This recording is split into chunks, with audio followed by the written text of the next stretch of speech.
কিন্তু এখন সরকার থেকে একেবারে নির্দেশনা দেয় যে কোনো টাকা পাঠালে 48 আওয়ার্সের মধ্যে এটা ক্রেডিট হয়ে যাবে। এটা একেবারে নির্দেশিত এবং এখানে কোনো ব্যত্যয় ঘটানোর কোনো উপায় নেই। আমরা মনে করি যে সরকার সবসময় বাংলাদেশ ব্যাংক ইন পার্টিকুলার এইসব বিষয়ে খুবই সংবেদনশীল এবং যে কোনো চাহিদা যদি সেটা যৌক্তিক হয় আমরা সেটাকে কিন্তু গ্রহণ করে থাকি।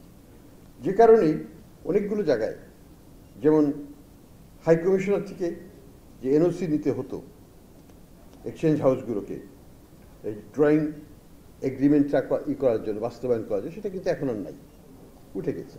আপনারা সরাসরি এটা করতে পারবেন। আমাদেরকে বাংলাদেশ ব্যাংকের অ্যাপ্রুভালেরও দরকার হয় না, এটা কমার্শিয়াল ব্যাংকটা নিজেরাই এখন দিতে পারে। এই জায়গাগুলোকে সরলীকরণ করা হয়েছে যাতে আমাদের রিলেশনশিপটা আরও স্ট্রং হয় এবং এটাকে আমরা ব্যুরোক্রেটিক বেড়াজালে যেন আটকিয়ে না রাখি সেই চেষ্টাটা আমরা করে যাচ্ছি। আমরা যেটা আশা করব আপনাদের কাছ থেকে সেটা হচ্ছে যে এখানে একটা সমস্যার সৃষ্টি হচ্ছে ইদানিংকালে থ্রু এগ্রিগেশন অফ রেমিটেন্সেস। অর্থাৎ আপনারা দেখবেন দুবাই থেকে রেমিটেন্স হঠাৎ করে 1 নম্বর হয়ে গেছে, সৌদি আরব 1 নম্বরের নাই। কেন? কারণ সৌদি আরবের টাকাগুলো সব এগ্রিগেশনের মাধ্যমে দুবাইতে চলে আসছে এবং দুবাই থেকে এটা বাংলাদেশে আসছে। এটা কিন্তু ভালো লক্ষণ না। ভালো লক্ষণ না এই জন্য যে কিছু প্রভাবশালী বড় কোম্পানি তারা এই অর্থটাকে এগ্রিগেট করে একটা বার্গেনিং প্রসেসে আমাদের এক্সচেঞ্জ রেটকে তারা ম্যানিপুলেট করার চেষ্টা করে। এই জায়গাটায় আমি মনে করি যে আমরা সরকার এবং যারা সেখানে কর্মরত আমাদের নাগরিক তাদের সবারই দায়িত্ব নৈতিকভাবে এবং দেশের স্বার্থে যে এই এগ্রিগেটরদেরকে অ্যাভয়েড করে কীভাবে নিজেরা সরাসরি টাকাটা তাদের ব্যাংক অ্যাকাউন্টের মাধ্যমে বাংলাদেশের ব্যাংক অ্যাকাউন্টে দিতে পারে। তাহলে কিন্তু আমরা একটা ইন্টারমিডিয়েটকে কেটে ফেলতে পারি এবং তখন কিন্তু এক্সচেঞ্জ রেট ম্যানিপুলেশনের সম্ভাবনাটা কমে যায়। আমি একটা এক্সাম্পল দিই। এই গত সপ্তাহে 2 সপ্তাহ আগের কথাই, সকালবেলা একটা কোম্পানি থেকে কেনা হলো 120 টাকা দিয়ে ডলার, আমাদেরই একটা ব্যাংক, সরকারি ব্যাংক। বিকাল 5টার সময় সেই একই ব্যক্তি একই কোম্পানি থেকে ডলার ক্রয় করলো 27 টাকা 50 পয়সা, 127 টাকা 50 পয়সা। এটা কেন? ওই যে এগ্রিগেটর সে বেঁকে বসলো যে সে টাকা দিবে না, ব্যাংকের একটু প্রয়োজন ছিল তাকে একটু এলসি সেটেল করতে হবে, তো সে যে কোনো মূল্যে কিনে ফেললো। এই যে কিনে ফেললো এটা কিন্তু বাজারে উঠে যায়। তখন পরের যে এগ্রিগেটর বলবে ওকে তো আমি 127 টাকায় দিয়েছি, সে তো সরকারি ব্যাংক, তুমি কেন আমাকে 28 টাকায় দিবে না? এই খেলাটা বন্ধ করতে হবে। এই খেলার কোনো শেষ নেই, এটা চলতেই থাকবে। আমি 28 টাকা দিলে সে বলবে 30 টাকা দাও, 30 টাকা দিলে বলবে 35 টাকা দাও। কাজেই এখানে আমি মনে করি ক্ষমতার সোর্স কিন্তু আমরা, আমাদের দেশে তাদের টাকা পাঠাতেই হবে। আমরা যদি তাদের কাছ থেকে 7 দিন না নিই তারা কিন্তু আউট অফ বিজনেস হবে। কারণ টাকার ডলার তো সে কিনে ফেলেছে, অলরেডি সে কিনে ফেলেছে। তার এখন টাকাটা কাস্টমারকে সে অলরেডি দিয়েও ফেলেছে। He is exposed on 2 ends, dollar এন্ডে, টাকার এন্ডে। দুটো লায়াবিলিটি সে বহন করার মতো তার সক্ষমতা কয়দিন? বাংলাদেশ ব্যাংকের একটা লায়াবিলিটি এখানে অ্যাক্টিভ করে নাই। সো এই যে হিসাবটা এখানে আমি মনে করি যে আমাদের অল ব্যাংকার্সদেরকে আমি বলবো, অল বড় বড় যারা ক্রয় করেন তাদেরকে বলবো এখানে আমাদের একটা রোল আছে যে প্যানিক হওয়ার কিছু নাই। বাংলাদেশের ফরেন এক্সচেঞ্জ রিজার্ভ এখনো 4 মাসের উপর আছে। আমরা 7 দিন 10 দিন 15 দিন আমরা রাখতে পারবো। আমাদেরকে এগ্রিগেটরের কাছ থেকে না কিনলেও চলবে। ওই 10টা এগ্রিগেটরকে ব্যান্ড করে দিলেও আমাদের কিছু আসে যায় না। There are hundreds of others who can transfer money বাংলাদেশে। টেকনোলজি আজকে কোনো শর্টেজ নেই, কিন্তু আমাদের একটু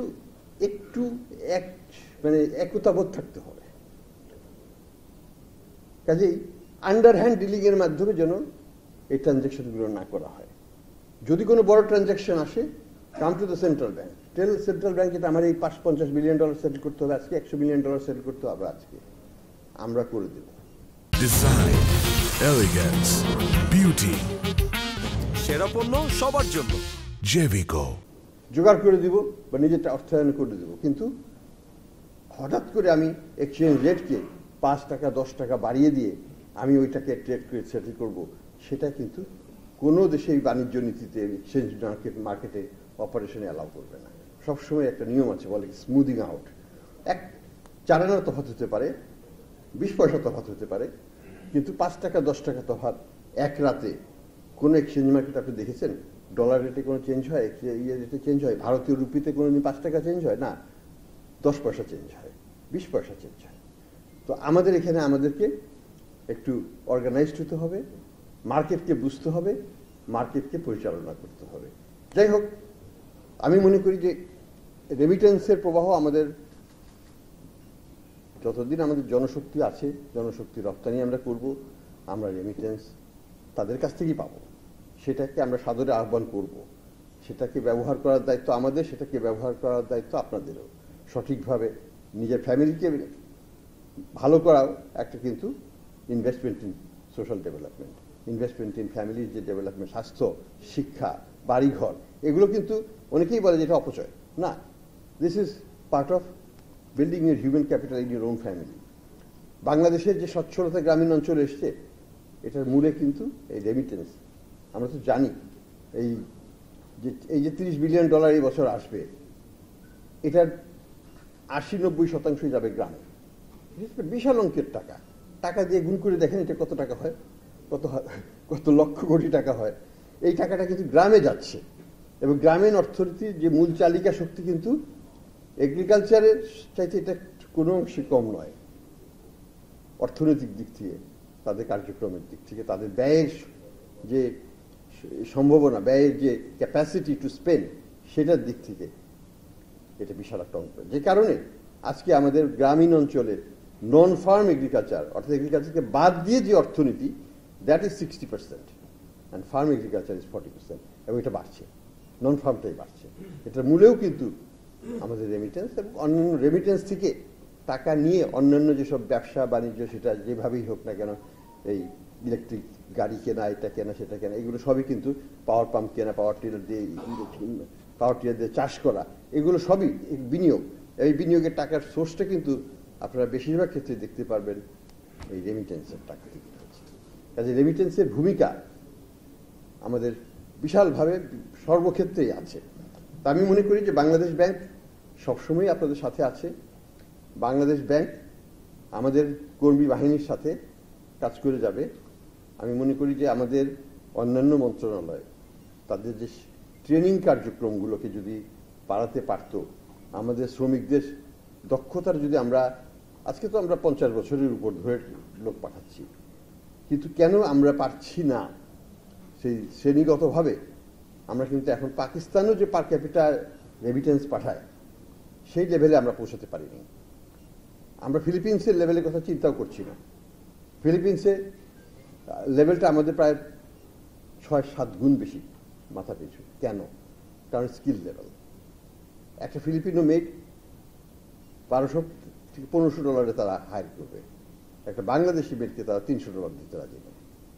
কারণ skill level, language barrier, cultural barrier, এবং সেগুলোকে ওভারকাম করার মতো স্কিল তাদের নাই।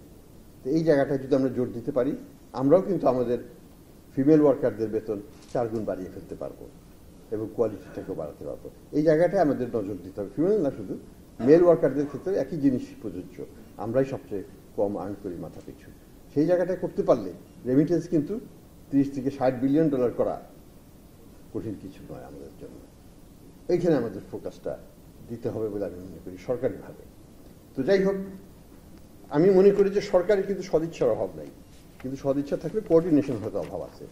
আমাদের হয়তো যেটা আমরা চাই সেটা হয়তো আমরা করতে পারি না, বা করা হয় নাই অতীতে।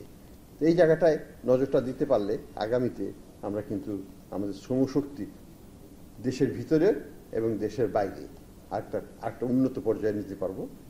তখন আমরা কিন্তু আরও একটা গর্বিত নাগরিক হিসাবে বিশ্বে আমাদের পদচারণা চলতে থাকবে। তো আমি আর বেশি কিছু বলবো না। ওদেরকে একটু অ্যাড্রেস করে এক দুটা কথা বলেন প্রেসকে। তো সবই তো প্রেসের উদ্দেশ্যে আলটিমেটলি। তেইশে তারা চায়। তো আমি আর বেশি কিছু বলবো না, আমি শুধু এটুকুই বলবো যে আমাদের বাংলাদেশের সরকার এবং আমাদের যে কর্মী বাহিনী বিদেশে যারা আছেন তাদের সম্পর্ক আজকের নয়, এটা কিন্তু 70s থেকে শুরু হয়েছিল। তার আগে কিন্তু বাংলাদেশ থেকে খুব একটা বেশি কিছু যেত না, শুধু সিলেটে যেত অল্প কিছু 50-এর দশকে, তাও কিন্তু বন্ধ হয়ে গেছিল এক দশক পরে।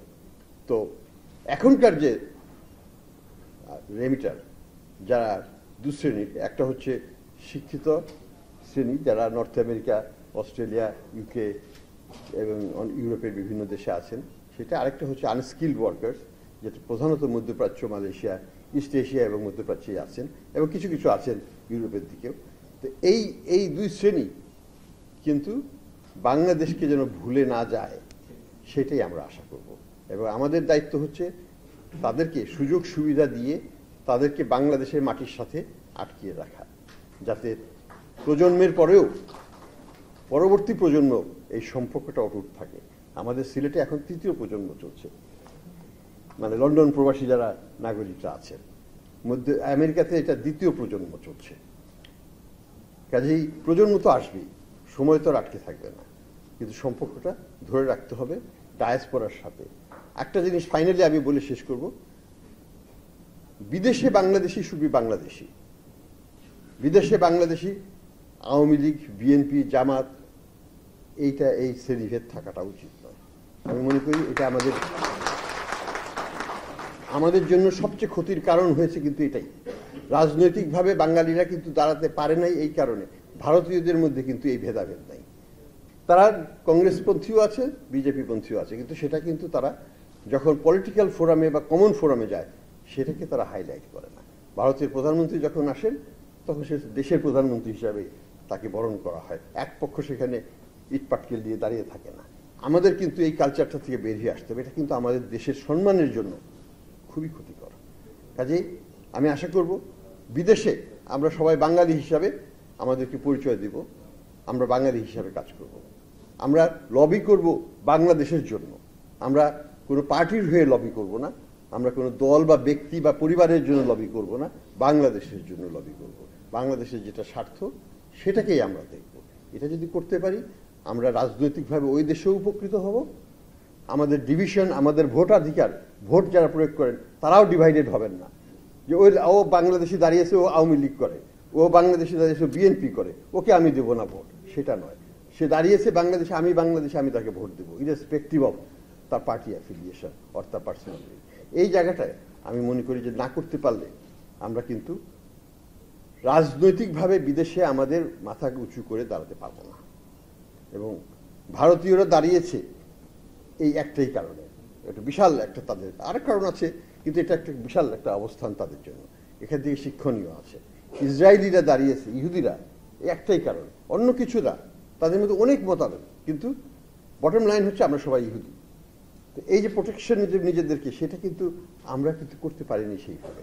সেটা করতে পারলে আমি মনে করি যে বাংলাদেশের যে পলিটিক্যাল স্ট্যান্ডিং বিদেশে আমাদের যে সম্মান, আমাদের প্রতি যে সম্মান যেটা দেখানো, যেটা পররাষ্ট্র উপদেষ্টা মহোদয় নিশ্চয়ই অনুভব করেন, সেটাকে আমরা আরও অনেক উজ্জ্বলতর করতে পারি যদি আমরা এককভাবে দেশের স্বার্থে শুধু বাংলাদেশি নাগরিক হিসেবে, বাংলাদেশি হিসাবে নিজেদেরকে পরিচয় দিই। আমি আর বেশি কিছু বলবো না। আমি মনে করি যে আপনাদের সাথে, ডায়াসপোরার সাথে বাংলাদেশের সম্পর্ক চিরকাল থাকবে, প্রজন্মের পর প্রজন্ম থাকবে, এবং বাংলাদেশকে তারাও ভুলবেন না, আমরাও তাদেরকে ভুলব না। ধন্যবাদ।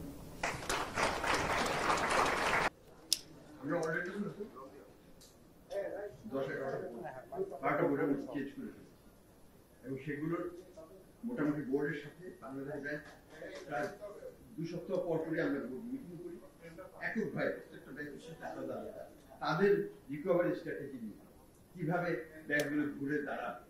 আমরা আশা করি যে অনেক ব্যাংকই ঘুরে দাঁড়াবে, এবং ইসলামী ব্যাংকগুলো খুব সুন্দরভাবে তাদের ডিপোজিট গ্রোথ করতে পারছে, ইউসিবিও খুব ভালোভাবে তাদের করতে পারছে। তারাও কিন্তু 12টার মধ্যে ছিল, কিন্তু এখন আর আমি মনে করি না যে তারা থাকে, তারা গ্র্যাজুয়েট, তাদের ইসলামী ব্যাংকের জীবনে আমি একটা কথাই বলি, তাদের গত 4 মাসে তাদের ডিপোজিট গ্রোথ হয়েছে প্রায় 8,600 কোটি। তো এটা যদি অ্যানুয়ালাইজ করি এটা প্রায় 25,000 কোটি টাকা হবে। So which is very phenomenal growth in deposit. Net deposit, gross withdrawal, net of withdrawal. তো কাজে এটা আমাদেরকে দেখতে হবে যে মানুষের আস্থা ফিরিয়ে আনাটা হচ্ছে প্রধান। ব্যাংকের উপর যদি আস্থা না থাকে তাহলে কিন্তু সেই ব্যাংক কোনোদিনও দাঁড়াবে না। আমরা আশা করব প্রত্যেকটা ব্যাংকের ম্যানেজমেন্ট, ব্যাংকের বোর্ড, তাদের গুড গভর্নেন্স, নৈতিকতা এবং আইনের সঠিক প্রয়োগের মাধ্যমে এই আস্থাটা, জনগণের আস্থাটা অর্জন করতে সক্ষম। আমরা ব্যাংক রেজলিউশন অ্যাক্ট নিয়েছি, সেটার মাধ্যমে ব্যাংকগুলোকে আমরা কিছু ক্ষেত্রে লিকুইডেশন, মার্জার ইত্যাদি অপশনটা আমরা রেখেছি এবং প্রয়োজন হলে আমরাও সেটা করব। এটা সরকারি ব্যাংকের ক্ষেত্রে প্রযোজ্য হতে পারে, এটা বেসরকারি ব্যাংকের ক্ষেত্রে প্রযোজ্য। আমরা চেষ্টা করছি যে টাকা, যে সম্পদ নিয়ে চলে গেছে যারা, তাদেরকে কিভাবে এই সম্পদ তাদের কাছ থেকে ফেরত আনতে পারে দেশে এবং বিদেশে, সেই প্রচেষ্টা হচ্ছে। আপনারা কৌশল করেছেন 10টা টাকা করা হয়েছে, 10টা এনটিটিকে, পরিবারকে এককভাবে যাতে ইনভেস্টিগেশন আইসোলেটেড, এখানে একটা করতে না, বগুড়া একটা কেস করলাম, এভাবে একটা কেস করে সবগুলোকে একটা ফ্যামিলিকে টাকা উদ্ধারের ব্যাপারে আমরা বিদেশিদের প্রচুর সহায়তা পাচ্ছি। আমরা আশা করব যে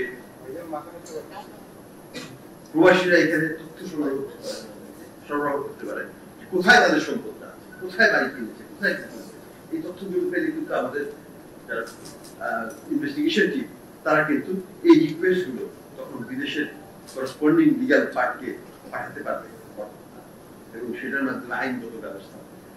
আমরা বিদেশি লয়ারও হায়ার করতে যাচ্ছি যারা কেসগুলো ফাইল করবে, এবং আমরা সরাসরি বিদেশি যারা আইন প্রয়োগকারী সংস্থা, লাইক আইএসসিসিসি, লাইক আইকা, লাইক ওয়ার্ল্ড ব্যাংকের স্টার গ্রুপ, এফবিআই এবং ইউএস জাস্টিস ডিপার্টমেন্ট, সবার সাথে আমাদের আলোচনা হচ্ছে। তারা এই মুহূর্তে কিছু কিছু বাংলাদেশি অবস্থান করছে, আমাদের ট্রেনিং দিবেন কিভাবে সাক্ষ্য প্রমাণ সংগ্রহ করতে হবে যাতে সেটা বিদেশের আদালতে সেটা টেকসই হয়। বাংলাদেশের আদালতে জিততে হবে, বিদেশের আদালতে জিততে হবে, সেইভাবে মামলাগুলোকে প্রস্তুত করতে হবে। সেই প্রচেষ্টা আমরা করছি। এটা আমাদের নতুন অভিজ্ঞতা, আনচার্টেড টেরিটরি ফর আস, এবং বাংলাদেশের মতো যে বড় আকারে অর্থ পাচার এবং লোপাট এবং দিনে দুপুরে চুরি পৃথিবীর কোনো দেশে হয়। হ্যাঁ, 1 AM কথা আমরা শুনি মালয়েশিয়াতে, বাট একটা 2-3 বিলিয়ন ডলার। আমাদের এক চিটাগাং বেস্ট কোম্পানি তো আমাদের 20 বিলিয়ন ডলার। তো এগুলো তো অবিশ্বাস্য রকমের অঙ্ক। তো যাই হোক,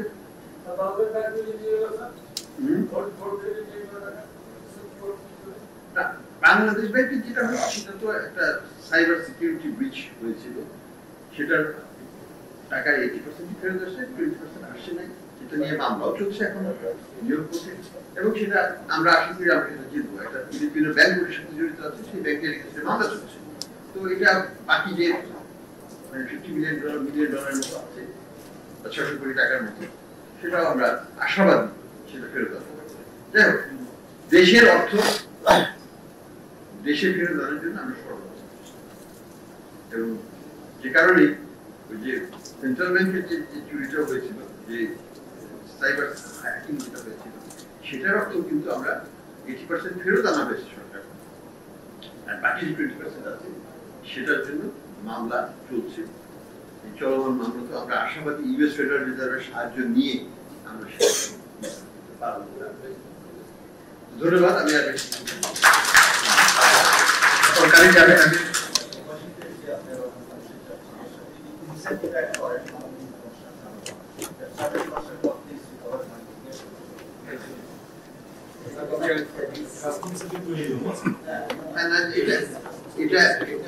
আমি বলি, তাদের সাথে আমাদের তোমরা যদি টাকা উদ্ধার করতে পারো,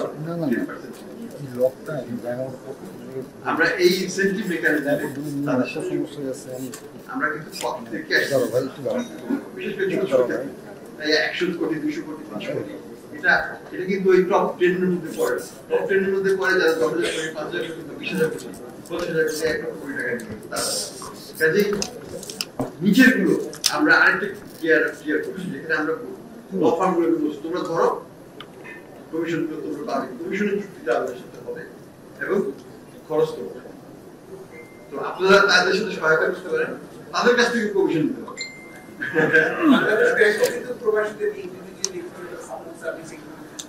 না আমরা তো সরকারের সাথে আমাদের ইনসেনটিভ দিচ্ছি আমরা পলিসি ফ্রেমওয়ার্কটা যে 48 আওয়ার্সের মধ্যে টাকা অবশ্যই ব্যাংকে উঠে দিতে হবে আপনার লাস্ট মাইল সলিউশন আমরা দিচ্ছি মোবাইল ফ্যামিলিটার যেটা সমস্যা ছিল আমার বাড়িতে তো আমি টাকা দিচ্ছি আমার মুদির দোকান থেকে তো আমি টাকা উঠতে পারছি এখন সেটাও হচ্ছে ওয়ালেটের মধ্যে টাকা চলে যাচ্ছে এই জিনিসগুলো আমাদেরকে টেকনোলজিক্যাল সলিউশনের মাধ্যমে করতে হবে এবং এই last mile solution is always the biggest bank থেকে তার বাসা পর্যন্ত আমি কি করে টাকা সেটাও ভেরি থ্যাঙ্কস টু মোবাইল কাজে আমরা মনে করি টেকনোলজিক্যালি আমরা অনেক এগিয়ে গেছি আমাদের নাগরিকদের এখন একটু টেকনোলজি শিখতেও হবে কিভাবে মোবাইল অ্যাপ থেকে ডাউনলোড করে বা আবার ওয়ালেটে টাকা আসলে আমি বুঝতে পারবো সেটাকে ব্যবহার করতে পারবো সেই জায়গাটা আমাদের আরো কাজ করা আছে অবশ্যই কিউআর কোড দিয়ে আমি আবার ওটাকে টাকা দিয়ে ইনভেস্ট করতে দরকার আমি সাথে সাথে কিনতে পারি রিক্সার ভাড়া দিতে পারি আমার সিএনজি কে পে করতে পারি ইলেকট্রিসিটি বিল দিতে পারি সবই তো করতে পারি তাহলে টাকা তো ক্যাশ আউট করা তো ইরেলেভেন্ট টাকা তো দরকার নেই আমি যেটা আমরা যদি চাই আমরা যদি ক্যাশলেস সোসাইটি থেকে চলে যেতে চায়নার মধ্যে তাহলে কিন্তু হার্ডলি এনিবডি টেকস ক্যাশ আমেরিকাতে এখন ক্যাশ কয়জন ক্যাশ নিয়ে সবাই ওদের ক্রেডিট কার্ডের বেশি চলে তো বিভিন্ন দেশে বিভিন্ন আমি মনে করি আমাদের MFS service getting stronger MFS সার্ভিসে আমরা এখন প্রতি দিনে 4,000 কোটি টাকার বর্তমানে এমএফএস এর transaction is much higher than আমাদের বাজেটের সাইজ